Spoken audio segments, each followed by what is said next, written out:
Inspiring a child's creative spirit, the Cathedral Arts Project does just that. This month, the organization is kicking off its 30th anniversary celebration. What a feat there. In addition, a group of students from CAP are preparing to perform at Carnegie Hall in New York City next month. That is a huge honor. This is the second year they've been selected from a national competition, and we're so proud of them. So joining us this morning to talk about CAP and an amazing performance that's coming up, CEO of CAP, Kimberly Hyatt, as well as Daija, Chloe, and Marielly, some of our star student performers. So we're going to have you three perform for us in just a little bit. So we know we're ready to hear from you. But first, we want to start with you about how proud you are about these students and the many more that are behind the scenes, not in this segment today. Absolutely. We are so proud of these students.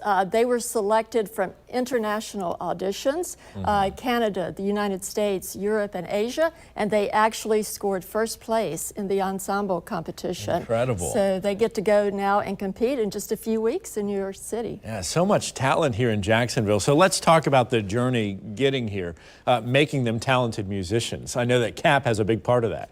Yes, so you know, every parent I know who can afford to provide private instruction in the arts to their child does so. The problem is that far too many parents cannot afford to do that when their child says, I want to learn to play violin. So that's where CAP comes in.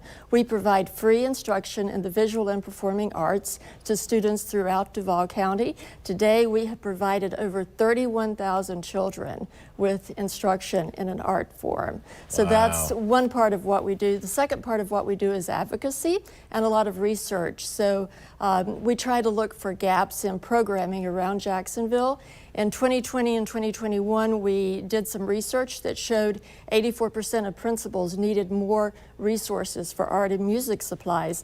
And so we presented this to Superintendent Green, and we were thrilled that she chose to dedicate a portion of the proceeds from the recently voter-approved millage increase for art and music supplies.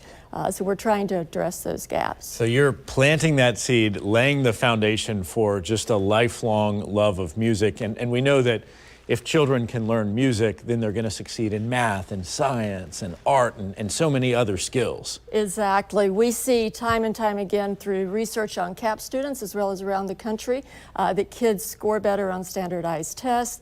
They do better in math, reading, and science. They attend school better. Their behavior improves. And we also find that, as I like to say, kids find their voice and learn to use it for good. We hear story after story of children who are quiet as a mouse until they come into one of our classes and they find their voice, and then they learn to speak up in all of their classes. And so that, of course, makes all the difference for success. Wonderful. And it gives them something to do, because that violin is not going to learn to play itself, nor is the piano, the cello, anything else. So I want to ask you three real quickly. You're not mic'd up, but who's been to New York City? Just you. Who's excited to go to New York City? All right. I say the food is awesome. There's so much to see, so many lights. It's got to be inspirational to play at such an iconic place there. And there's local performances as well. Absolutely. We perform throughout the community. And if you go to our website, capkids.org, you can find information on those events. You can also find information if you want to volunteer or sign up for our newsletter or just learn more about what we do. Okay, so you can catch those local performances here in the Jacksonville area. Cheer on these three as well as the other amazing students, because there's just so many great kids in this program. Again, many of these students are performing in New York City at Carnegie Hall next month on February the 18th. We're going to keep you posted on that. Please, please, please send us videos. And now we're going to step out because we are going to let these musicians show us what they've got. Go ahead, ladies.